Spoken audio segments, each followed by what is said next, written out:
Hey, whoa, look at this. It's Rumor and Innuendo. It's a Monday. I'm Dominic D'Angelo of adfreeshows.com, SEScoops.com, and OneTrueSport.com. But, guys, man, look who is back. It is Robert Karpelis, WE Creative_ish. I'm glad I still remember you, Robert. Holy smokes. Dude, it is good to be back. Happy July, everybody. Sorry about the delay. A little bit of it was work. Had some people kept trying to meetings for me during the time that we record Rumor and Innuendo, and that's just not cool, guys. And then last week, Thursday and Friday, I was off. I was on vacation with my wife celebrating her birthday, so had a hell of a lot of fun. Nobody poolside, Dom, stopped to ask my take on Forbidden Door. I was personally offended. I would be too. Highly offended. What about Beach Break since you were on a break? Anything about that? I have not watched Beach Break yet. Oh, okay. This is so full disclosure, kids. I got back yesterday from the trip yesterday afternoon, so I watched SmackDown from Friday. I watched Money in the Bank. I figured I will get to Dynamite outside of a still image that I saw all over my social media timeline of MJF cradling Danny Garcia in his arm with this bugged out look. I know nothing of what happened. Wow. When I'm away, I try to go on a media blackout because I don't want stuff to be spoiled. Yeah. Deep down at the end of the day, just like everybody who's tuning in, I'm a wrestling fan at heart. Right. I was the same way too with Money in the Bank this weekend. Is I waited till I could sit down and watch it, and I avoided spoilers as much as I could and everything like that. It's just good to do, I think. I completely agree. Look, I used to have this issue with SmackDown, where because it was taped on a Tuesday and then it would air on a Thursday or a Friday, the spoilers were out there. But it's like, you know what? I want to sit. I want to enjoy it myself. I want to watch it as a fan. I don't like spoilers. I don't like spoilers for movies, TV shows, any of that nonsense. I just want to go in, be able to turn my brain off and love it, which was a real challenge when I worked at WWE because the show would have happened on Tuesday. There's feeds. People are doing edits. So they're working on video packages and graphics and all that. And during the time when I wasn't on creative and I was doing production work for WWE 24/7, it's like I just don't want to know what happened. And then I found out there was a way for me to internally watch the feed myself, which I would never do because that is a violation of confidentiality. But hypothetically, theoretically, if it popped up, I wasn't going to push stop. Yeah, right. There's no reason. But we got a ton of stuff to talk about. I'm glad that the wrestling world survived for a week while I was not here, just barely hanging on by a thread. And thank you to all of the wonderful guest hosts that we had who filled in for me while I was away. Part of my blackout, I didn't get a chance to catch the last couple episodes, but I'm sure they were blockbusters. Hey, they were great. Yeah, I appreciate Robert DeFelice subbing in basically the whole week last week. And we also had Blue Meanie. We had Kevin Kellum. We had a good, diverse group of folks. Oh, it was nice that Kevin Kellum showed up. Yeah, that's right.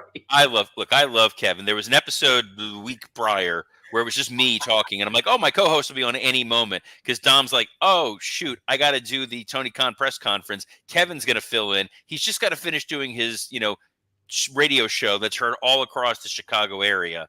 And I'm like, oh, he'll be on any second. Like waiting for the Great Pumpkin. I'm just standing there in a patch talking to myself. And we survived. I had the Rumor and Innuendoans enjoying that 30-minute filibuster. But we're back, dude. You got your Pirates hat on. Pittsburgh, they've been killing it. They have been. Part of late. It's been very entertaining season so far for the Pirates. I mean, probably since like the Leland era. Right? Yeah, it's basically that. Yeah, that's when we last got our taste of near victory. But and then the Marlins got him, and we won a World Series with that dude. How about it, '93, man? How about it? Thanks, Rose. How about Money in the Bank? How about Money in the Bank? Yeah, very newsworthy show on several reasons. But Robert, let me just get your overall take. What'd you think of it? Can you hear me? I can hear you. Sorry, you froze for a second. Oh, yeah. Let me just. I just wanted your overall take of the show. What'd you think? It was a fine show. Mm-hmm. It was a good show. I don't know that I would necessarily say it was a great show, an unbelievable event. And it's tough because in this Paul Triple H Levesque PLE era, we've gotten so many blowaway events that just having a really good 3 hour, I keep wanting to say pay per view, and it's not, a Hey. 3 hour PLE is okay. There was nothing on this show that was inherently bad, with one minor moment we'll get to. It was a newsworthy show. I thought the matches, for the most part, delivered. There was some booking decisions that I was questionable about, but I have this overall confidence that they know what they're doing. They're going somewhere with the story. And I think that's what helps. I'm with you too, and I think you know, in the grand scheme of their PLEs and everything like that with Money in the Bank, it feels like furthering the story more so, building towards SummerSlam, building towards the big events that they have going on. And I don't think there's anything necessarily wrong with that. We had some good matches, I think, on the card. There were some missteps, but yeah, let's get to it. We'll go chronologically. Of Men's course, we Money go in the Bank. chronologically. You know how we do it here, Well, that's guys. how we do it here. I did not go chronologically when you were away. Let me just say that. Well, to be fair, if you tried to cover everything that happened on Forbidden Door, this would have been a Oh, 7-hour show. yes. Um, We would have to make a Jerry Lewis marathon going on here. Telethon. It's Jerry Lewis Telethon, which, Oh, by the thank way, you. is that's Labor Day, not 4th of July. And That's this will end with me singing "You'll Never Walk Alone." that's good. All right, we had Jey Uso, Carmelo Hayes, Andrade, Chad Gable, LA Knight, and Drew McIntyre. The men's Money in the Bank ladder match. Drew McIntyre wins. Yeah. How was this for an opener for you, Robert? It was the right opener. We didn't get a chance to do previews last week, but it kind of felt like this is where the winds were shifting. You start off with something big. You want to put some distance with the men's Money in the Bank match, the women's Money in the Bank match, and you wanted to be able to tease that cash in during the show because of Drew. And everybody knew. I mean, as soon as Drew came out, CM Punk chants all over the place. Oh, yeah. Toronto, they did their homework. They knew what was going to happen. As soon as Drew won, you instantly cared more about that Damian Priest Seth Rollins match than you were going to otherwise. As much as I would have liked to have seen Jey Uso win, it now signals to me that we are going to get a much longer Gunther title reign than I think we initially anticipated. Yeah. Once you take the briefcase off the table, and it is now no longer an option, the only way someone's beating Gunther is in a straight up one-on-one match for the world title that he has not won yet. But who are we kidding, kids? So the idea that the Money in the Bank briefcase was sort of the only bullet that was floating around out there, that only little bit of kryptonite that may bring down this monster, and now it's off the table, means we're going to have to wait until next July to potentially get your next viable challenger to beat Gunther and take that title from him. So it was an interesting decision. I'm curious how that's going to impact Jey Uso, who's now going to be a little directionless.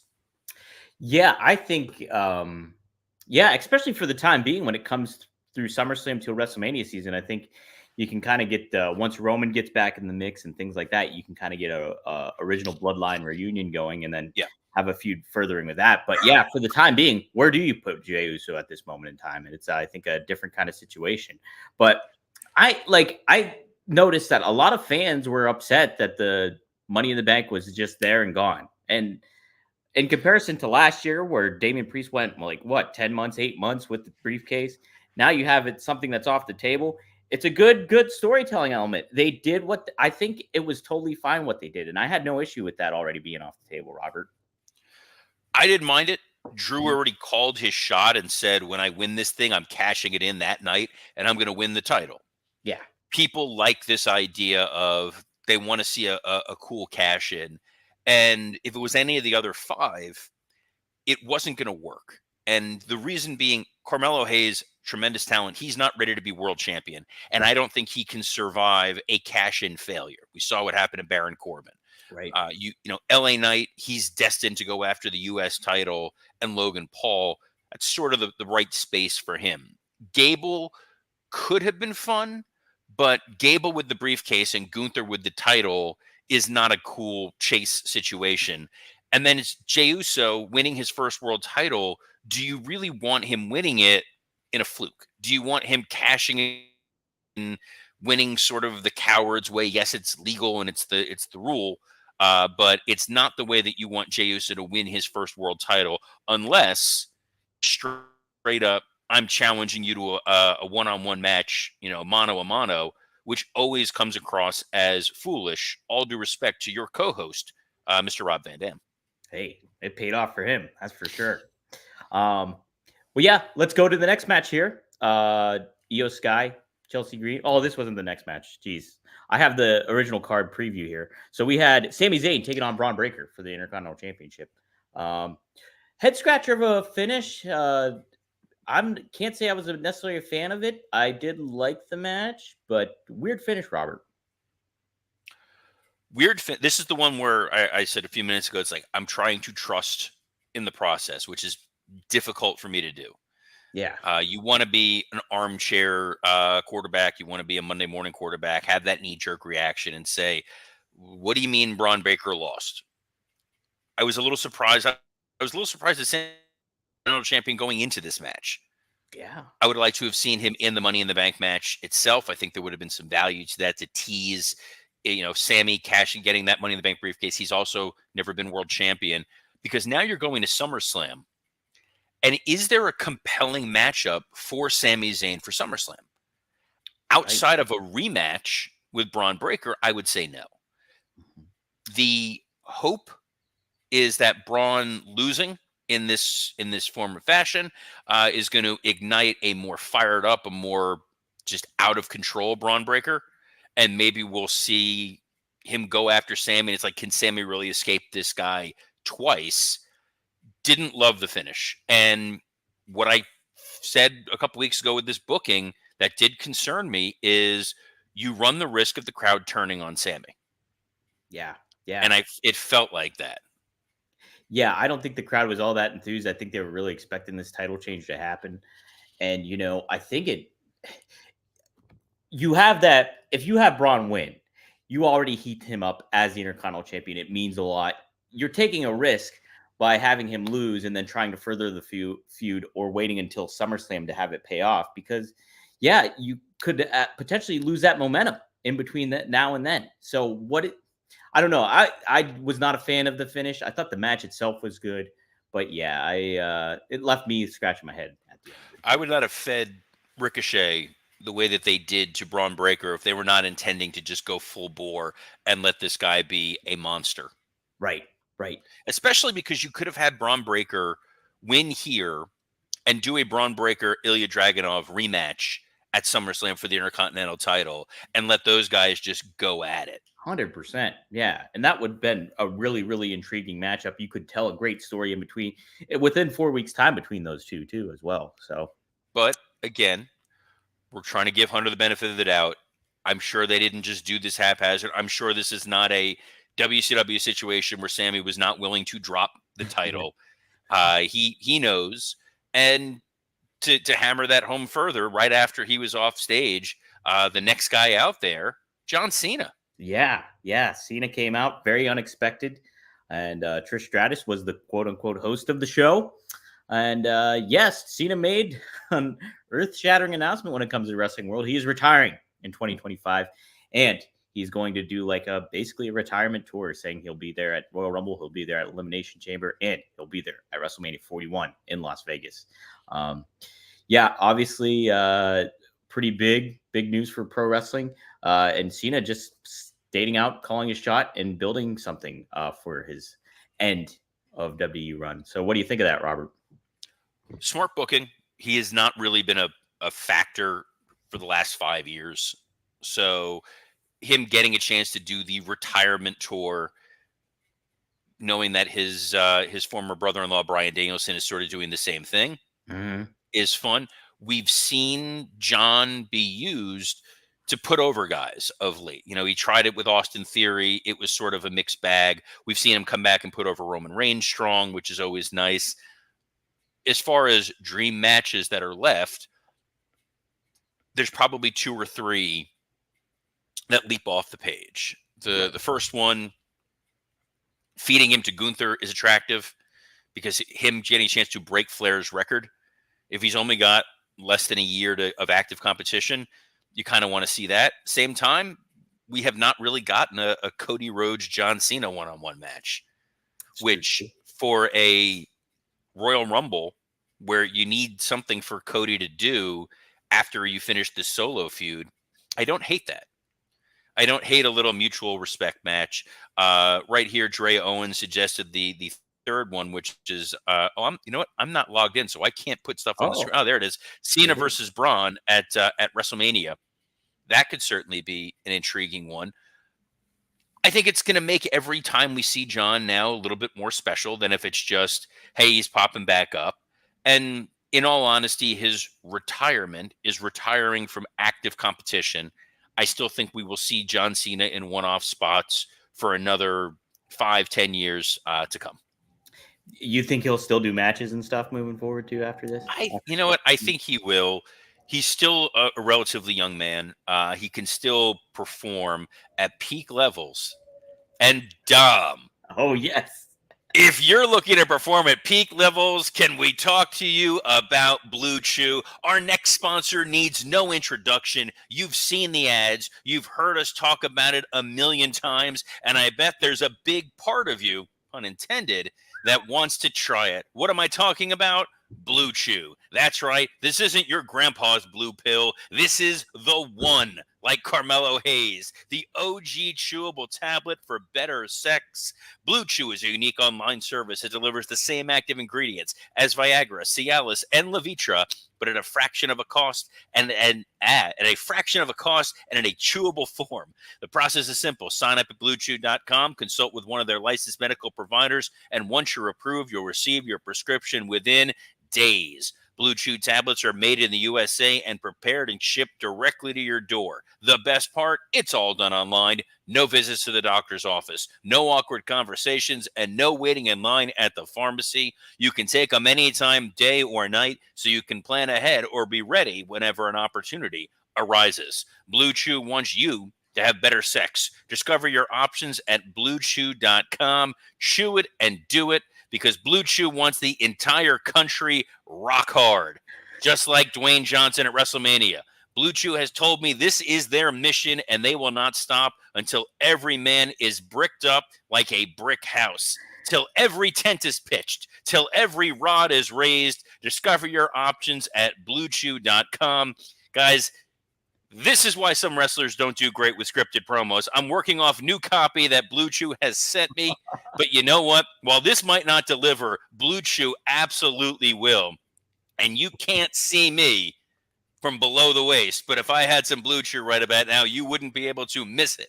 And we've got a special deal for our listeners. Try Blue Chew free when you use our promo code RUMOR at checkout. Just pay $5 shipping. That's BlueChew.com, promo code RUMOR, to receive your first month free. Visit BlueChew.com for more details and important safety information. And we thank Blue Chew for sponsoring this episode of Rumor and Innuendo. I did not realize new copy until I started reading this, and then realized, oh no, these are different words. Well, I gotta say, I thought that was all you. I thought you were just shooting from the hip there. I did not know that. No. Sorry, no. That was not a. That was when you pop a Blue Chew and you're in bed with the missus, with the lady. It'd be a lot less awkward than me trying to get through some of that Blue Chew read right there. But we're back. We're feeling it. We're doing well. It could be worse, Dom. Because what could happen is you could take that Blue Chew and nothing might happen, and you'll forget to move after those 3 seconds. By the way, what's our next match? Yes, Damian Priest defending his WWE World Championship against Seth Rollins. If Damian Priest lost, he must leave the Judgment Day. If Seth Rollins loses, he can't compete for the World Heavyweight Championship against Priest during his reign. And that's exactly what happened, was the latter. But in a very weird fashion, because yes, there was that 3 count that was made that looked like there was no shoulder up whatsoever, and an awkward pause before Drew McIntyre came out and cashed in his Money in the Bank, prompting CM Punk to come out too. Robert, I was enjoying the match up until that point, and Yeah, just kind of a bummer in regards to how it all got laid out and executed. It was a hell of a match up until Damian Priest forgot that this is a wrestling match and you need to, lift the old shoulder up. Mm-hmm. It's one of those things that they've always told referees, you treat it like it's a sport, and if the guy doesn't get his shoulder up, that's on him. However, there was so much falling action that was going to occur after that, you really couldn't do it. Yeah. Part of it were the stipulations that were attached to this match. So if Priest would have gotten pinned right there, hey, guess what? He's out of the Judgment Day. There goes the Finn Balor, fissure that's being created with him and Damian Priest. That's not good. There goes the Drew McIntyre cash in, because the match is over. Now he's cashing in on Seth, and it's a one-on-one match, which would make Punk's interference even that more confusing, because the idea here is you wanted to set up the tension between Punk and Seth Rollins. So you kind of booked yourself into a corner where you had to do something. And the idea was just, oh, no, he kicked out. Let's just not show a replay and let's just keep going. Not ideal, but we kind of got to the eventual outcome that we needed, which was Priest is still champion, so he can go face Gunther. Rollins is angry, justifiably so, at Punk. Drew is trying to kill everyone, which spilled over to the post-show press conference. Had you been there, I feel like you would have stopped Drew. I would have stopped it. Hands down, I would have gotten in the middle of it. I know I shouldn't, like being a journalist, it's you got to remain impartial, but sometimes confrontations happen. You got to put an end to it. So, yeah, you know what? We're getting our SummerSlam matches out of this. Seth, hopefully now, has something, because he's just been wandering directionless. Yes. It's going to be his promo last. Go ahead. I was going to say, his promo last week was such like local kiss up nonsense when they were in Boston. Yeah. It's like he's not a generic babyface. I love the Red Sox and the Bruins and the Celtics, and I'm gonna win just like them. And I'm like, oh God, please don't be this guy. No. He's got, he's got a little motivation for what to build up to come with Punk and Drew and all that stuff. But I mean, yeah, he's another one that could get like what's next for him, kind of. And I thought him losing too, even before this happened, all that happened, was going to be put a big question mark on what his direction will be. He was another name that could maybe go up against Cena at Mania and make it feel something good. But the idea is for Cena to retire, not be almost permanently paralyzed. That's a good point. All due respect to Sting. There we go. All right. Let's talk about the women's Money in the Bank ladder match. Tiffany Stratton wins it after what was a wild match. Maybe the match of the night. I at least thought it was. What did you think, Robert? I agree. The women outshone the men here significantly. We've seen this at a couple of shows. Women's Elimination Chamber match, Women's Royal Rumble, previous Women's Money in the Bank. Like they know to step up. They positioned this match beautifully with the competitors that were in there. Tiffany Stratton was the person we all earmarked to win, and she was the right person to win. Mm-hmm. But the match was interesting. It was fun. Chelsea Green continues to show how valuable she is. The only one that does concern me, and concerns may be a strong word, is Lyra Valkyria does not seem to be connecting with the audience. You don't think so? I get it from a starting point, but what she does in the ring is really, really impressive, I think. And she's very wildly talented. Yeah. And I think I was thinking, and I mentioned this on my other show, was that I think seeing down the road, like years to come, I could imagine her and Tiffany Stratton being a great, great rivalry moving forward. Absolutely. I think there's some embers to there that's gonna, things are gonna cook up for her. I think. I'm not too concerned in that regard. I don't think, but makes me want Ember Moon back. But yeah. So there we go. Great match, great finish. Crowd was super into it. Made total sense. And then there was the main event. Cody Rhodes, Randy Orton, and Kevin Owens taking on the Bloodline. And we had Jacob Fatu. He was a big pivot point in that match. He was very much talked about on there. And Yeah, I thought it was for a main event. It was a main event match, and it felt like that, and it was different than all the other ones that we saw earlier in the evening. So, what'd you think of this closing out the show? Bloodline wins under nefarious means, but no follow up afterwards, really either. It was just that was it, and that was the show. Yeah, I thought it was fine. I thought it felt like a TV main event. Yeah. Mm-hmm. It's kind of like you knew you were getting the Money in the Bank matches. They wanted to put one of the world champions on in the main event. So be it.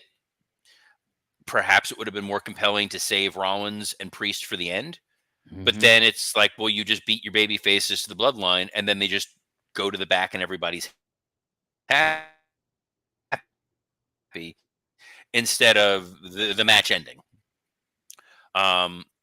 People were convinced that we were going to see a Randy Orton heel turn here. So I think part of this was people booked themselves into a situation that wasn't going to happen, and then they're disappointed. It was a very solid match. Jacob Fatu looked great. Solo getting the win because of Fatu was fun storytelling. As Wrestling Old Head points out, Tongaloa with the butt punch was move of the match. Yeah, that was an unfortunate moment right there. But it's crazy that Tama Tonga, Jacob Fatu are already in the main event. Yeah. How crazy is that? And I don't think there's nothing wrong with that either. Like you want certain stars to feel like a big deal. Feels like a big deal. Yeah, feels like a big deal. Exactly. He does.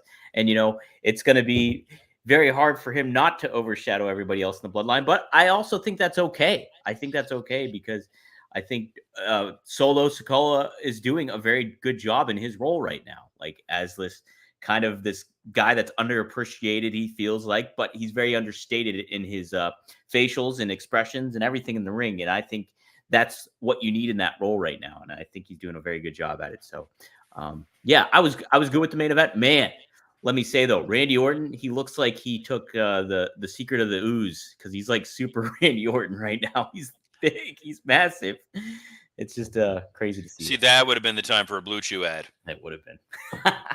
Next time, what? No, next time, Gadget. We've got Raw tonight. The big story here: Drew McIntyre is suspended. Punk is fined, and he won't be there. We're trying to kick the can down the road to get to SummerSlam. They've announced Jey Uso versus Chad Gable, and then Damage Control versus and a fine 6-woman match with folks being banged up. Judgment Day and Carlito versus Braun, Miz, and R-Truth. That's where I'll be trying very hard not to fall asleep. Yeah, I was not taken aback by the card tonight. I'll say that much at least.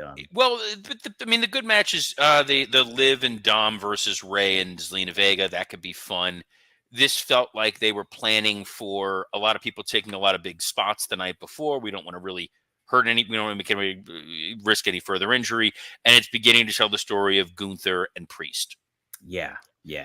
I think that's kind of what's the most intriguing aspect of this is what's the future for the Judgment Day hold after all this stuff, and Damian Priest is kind of frustrated by the fact that there was interference and he didn't get a definitive win. So it'll be intriguing to see how they follow up with that. It'll be intriguing. We'll talk more about the fact that Ethan Page is now the NXT champion. Some Ethan Page news that we will get to. But quite frankly, guys, we don't have time for it today. This was a packed episode, and we can't let you get out of here today without learning all the... That's right. I got plenty on the plate. Premiering tonight was the RVD, One of a Kind with RVD episode we did July 4th, so we talk about all the American themed wrestlers. It's a really, really fun episode. Lots of great stories. He has an awesome story about Eddie Guerrero too. You have to keep an eye out for that he shares. So that is dropping at 4:20 p.m. Eastern Standard Time on rvdtv.com. So subscribe to that, get the word out about it. And then Magnum TA and Greg Gagne, we talk about gimmick matches and stuff like that on the latest episode, and just some good content there. So go to fullhorsemanetwork.com, check that out, and you can see all my articles and stuff like that at SEScoops.com. Robert, what do you got cooking? I got Working Stiff, Dan St. Germain, Scott Chaplin, the birthday boy himself, yeah. Mike Lawrence and myself get together every week, and we talk all the fun things wrestling. This past week, it was Dan and Scott showing a little Forbidden Door. They were there in person, so it was fun to hear a little insight of that. We'll be back rolling with that this week, but I will be back here the rest of the week, guys, Monday through Friday at noon Eastern across a plethora of social media platforms, including the WWE Creative _ISH, X account the Dominic D'Angelo, X account the SE Scoops, X account the Rumor and Innuendo, X account the Working Stiff, X account and on YouTube. On the Working Stiff YouTube page, the Rumor and Innuendo YouTube page, and when not being invaded by that damn Jeff Jarrett. Here's to you, Hangman Page, my new favorite wrestler. Oh my! Yeah, take that, Double J. But you guys can take heed in the fact that we will be here every day, every week, all summer long, all new episodes. It's going to be a blast. So on behalf of the Pittsburgh Pirate himself, Dominic D'Angelo, I'm Robert Karpelis. Best of luck in your future endeavors. Hey, let's go Bucks.